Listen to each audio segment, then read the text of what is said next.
So first thing NEET என்னது, அதுக்கான syllabus என்னதுன்னு உங்களுக்கு ஒரு டீட்டெயிலான ஒரு விஷயம் உங்கள் மனசில் இருக்கணும். நீங்கள் வந்து word by word, line by line எல்லாமே என்சிஆர்டியில் தரோவாக இருக்கணும். So MCQs as early as possible, that is topic என்ன நீங்கள் படிக்கிறீங்களோ அதுக்கு கரெஸ்பாண்டிங்காக எம்சிக்யூஸ் பண்ணிக்கிட்டு போகிறது ஒரு நல்ல ஒரு விஷயம்தான். நீட் ஜேர்னி ஆரம்பிக்கும் போது ஒரு ஓவர்வெல்மிங்கான ஒரு விஷயமா இருக்கும். ஆனால் இந்த விஷயத்தை தான் நிறைய பேர், that is thousands of students every year successfully complete பண்ணுறாங்க. நீட் 2026க்கு ப்ரிப்ரேஷன் ஆரம்பிக்கும்போது இங்கேருந்து, தட் இஸ் ஜீரோலேருந்து ஆரம்பித்து நம்ம வந்து கிராஃபை மேலே ப்ரோக்ரஸ் பண்ணுறது எப்படி தான் நம்ம வந்து இந்த வீடியோவில் டீட்டெயிலாக பார்க்க போகிறோம். ஸோ ஃபர்ஸ்ட் திங் நீட் என்னது, அதுக்கான சிலபஸ் என்னதுன்னு உங்களுக்கு ஒரு டீட்டெயிலான ஒரு விஷயம் உங்கள் மனசில் இருக்கணும். தட் இஸ் நீட்னு சொன்னால் பயாலஜி, கெமிஸ்ட்ரி அண்ட் ஃபிசிக்ஸில் 180 கொஸ்டின்ஸ் இருக்கிற ஒரு காம்படிட்டிவ் எக்ஸாம்.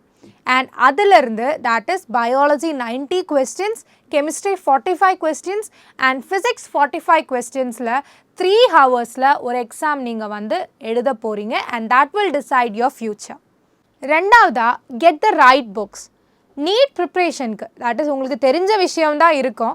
மோஸ்ட் இம்பார்ட்டண்ட்டாக எல்லா நீட் ஆஸ்பிரண்ட்ஸ்க்கும் கையில் வேண்டிய ஒரு புக்குனா that is NCERT. NCERT is a Bible for NEET. நீங்கள் வந்து word by word, line by line எல்லாமே என்சிஆர்டியில் தரோவாக இருக்கணும்.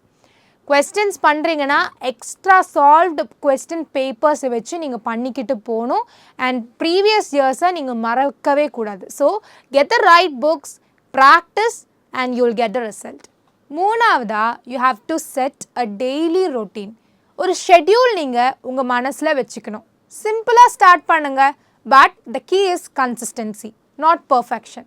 நீங்கள் வந்து அதை ஃபாலோ பண்ணுறீங்களா இல்லையா, make sure that you follow.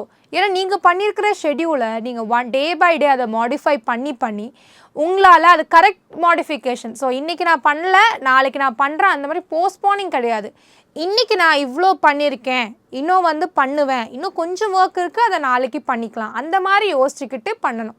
So maximum ஒரு நாளில் பண்ண முடிகிற எல்லா ஒர்க்கையும் அந்த நாள்லேயே முடிச்சுக்கிட்டு and start other topics the next day. So இந்த மாதிரி ஒரு ஷெட்யூலை நீங்கள் ஃபிக்ஸ் பண்ணிக்கிட்டே இருந்தீங்கன்னா it will make a better change.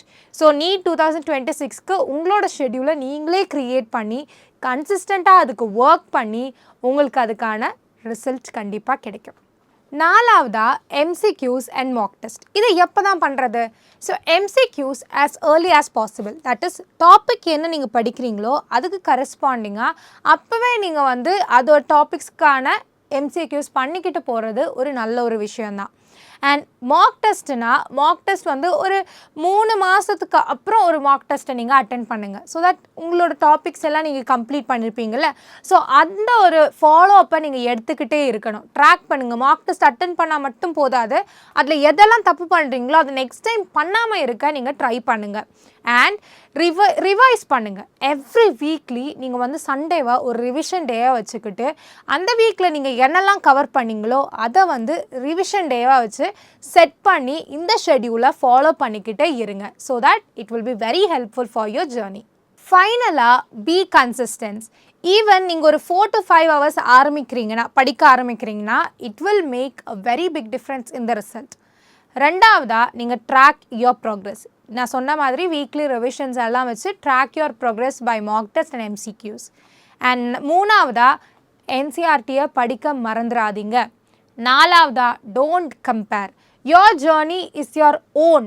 ஓகேவா? நீங்கள் மற்றவங்க படிக்கிறாங்க, மற்றவங்க வந்து இந்த மாதிரி பண்ணுறாங்கன்னு சொல்லிவிட்டு நீங்கள் உங்கள் லைஃப்பை அவங்க வச்சு கம்பேர் பண்ணாதீங்க. உங்களோட பாத் டிஃப்ரெண்ட்டாக இருக்கும். அதுக்கு நீங்கள் என்னெல்லாம் எஃபர்ட் போட முடியுமோ அதை நல்லபடியாக போடுங்க. ஏதாவது ஹெல்ப் வேணும்னா கண்டிப்பாக seek for help.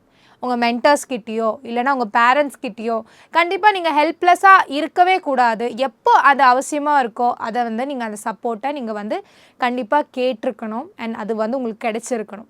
So NEET 2026க்கு நீங்கள் வந்து நல்லபடியாக ப்ரிப்பேர் பண்ணிங்கன்னா இந்த ஒரு எக்ஸாம் உங்களுக்கான எக்ஸாமாக இருக்கும்.